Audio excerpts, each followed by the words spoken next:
storytelling, it's a profound word, it's an important word, often an overused word, and I'd like you to talk a little bit about what this term means to you.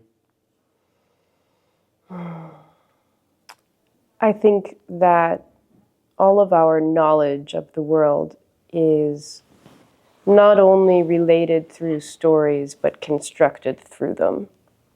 And I think that within a Western intellectual culture writ large, that fact has most often been diminished in its importance, even though it has always actually remained the case. I think that, these frameworks of Western science and Western cultural history that so much emphasis is placed upon, these are stories. They're also stories. It's always a process of taking perception and making it meaningful, making it legible, making it shareable.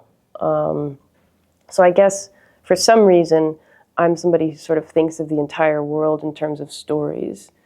Being a writer, I guess it's not that surprising. And again, this is my kind of why I don't relate so much to the task of an art critic as, performing a critique, performing a critical judgment, because what I'm interested in art for is as these kind of boundary objects that are these sort of fulcrums of relationships. And there are infinite number of ways to tell a story around a work of art, and that's sort of the historiography of art history and art criticism, the different ways that you can understand a work of art is also related to the different kinds of ways we can tell stories and receive stories and the kinds of stories that we want to hear. I think of stories very much in relation to people, interactions of people, histories that have passed on. So storytelling is a way, thinking of, Benjamin here of one thing and another thing, and then and the way things get transformed from over generations. Right. So what storytelling in relation to ecological work, regenerative art practice, it doesn't quite connect with that, although it could.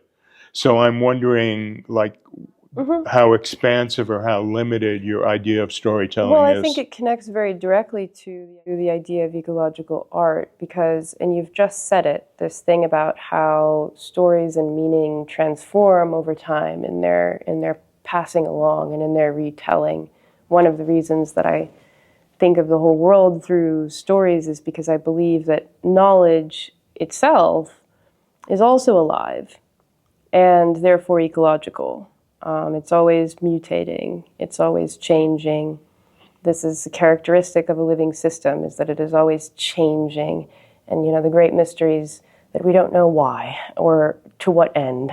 And knowledge works the same way. And storytelling is a very honest way to describe knowledge in that regard, that it's not this fixed teleological thing. It's open to change. And in fact, you can't prevent it from changing. Even by telling a story twice, you've changed it somehow, And so I think it's very innate to an art criticism that's adequate to ecological art is to take seriously that framework of storytelling because of its epistemological kind of implications, as well as because it is through story in the way that you say that it's about people and places and events.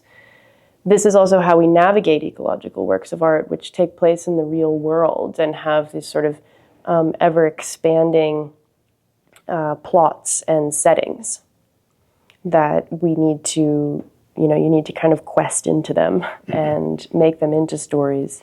I think you mentioned at a certain point that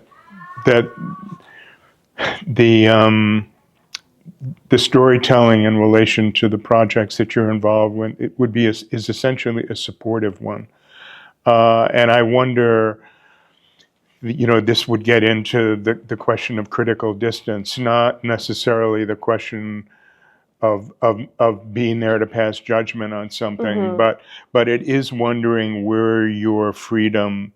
I mean, you clearly at this point don't feel that there are any limits on your freedom in relation to this material, and I get that completely.